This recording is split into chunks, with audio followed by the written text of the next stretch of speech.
ভারতের দুই প্রাক্তন ক্রিকেটারের হাতে তুলে দেওয়া হতে পারে সভাপতির দায়িত্ব। সেপ্টেম্বর মাসের শেষের দিকে হতে চলছে ভারতীয় ক্রিকেট কন্ট্রোল বোর্ডের নির্বাচন। লোধা আইন মেনেই অনুষ্ঠিত হবে এই নির্বাচন।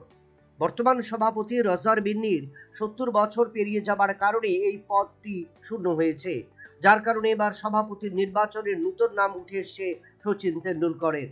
আর অন্যদিকে কলকাতা ক্রিকেট কন্ট্রোল বোর্ডের সভাপতি হিসেবে দায়িত্ব নিতে চলছেন বাংলার মহারাজা সৌরভ গঙ্গোপাধ্যায়, যার কারণে প্রত্যেকে মনে করছেন এবার গোটা দেশে ক্রিকেট সাম্রাজ্যকে সাজিয়ে তুলতে মাস্টার ব্লাস্টার সচিন তেন্ডুলকর এবং মহারাজা সৌরভের উপরে ভরসা থাকবে ভারতীয় ক্রিকেটে।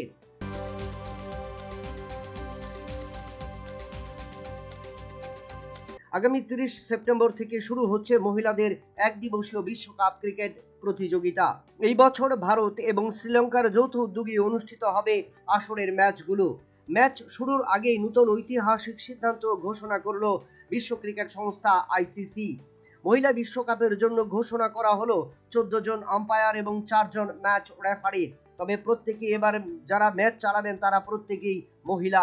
গোটা আসর পরিচালনার জন্য বাছাই করা হলো মোট 18 জন মহিলাকে। প্রথমবারের ব্যবস্থাপনায় নতুন আলোড়ন তৈরি হতে পারে বিশ্ব ক্রিকেটে। পাশাপাশি আগামী দিনে অনেক প্রাক্তন ক্রিকেটারও আম্পায়ারের দায়িত্ব পালন করতে দেখা যেতে পারে, এমনই প্রত্যাশা আইসিসি এবং বিসিসিআই এর।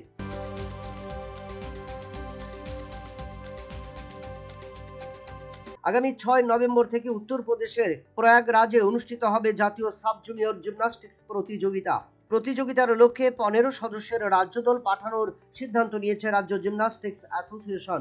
এই উপলক্ষে আগামী 21 সেপ্টেম্বর এনএসআরসিসিতে অনুষ্ঠিত হবে রাজ্য দল গঠনের প্রস্তুতি শিবির। শিবিরে অংশ নিতে প্রত্যেক জিমন্যাস্টদের পরিচয়পত্র নিয়ে জিমন্যাস্টিক্স অ্যাসোসিয়েশনের সাথে যোগাযোগ করবার জন্য অনুরোধ করা হচ্ছে।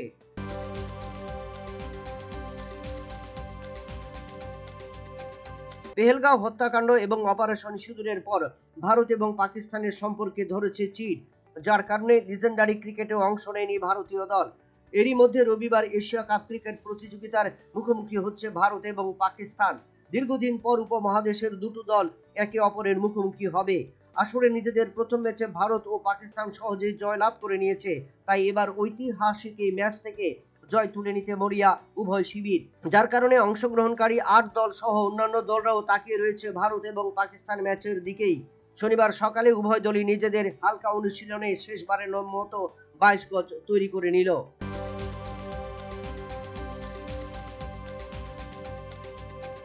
ইংল্যান্ড এবং দক্ষিণ আফ্রিকার টি-20 ক্রিকেটে তৈরি হলো একগুচ্ছ নতুন রেকর্ড। মোট 15টি রেকর্ড তৈরি হয়েছে 20 ওভারের এই ম্যাচে। দক্ষিণ আফ্রিকার বিরুদ্ধে প্রথমে ব্যাট করতে নেমে ইংল্যান্ড 2 উইকেটে সংগ্রহ করেছে 304 রান। ফিল সল্ট 141 রানে অপরাজিত। অন্যদিকে এডেন মার্করাম করেছেন 158 রান।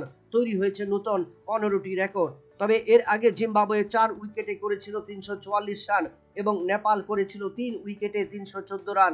এবার ইংল্যান্ড তৃতীয় দল হিসেবে টি-20 ক্রিকেটে 304 রান সংগ্রহ করে নতুন নজির তৈরি করলেন।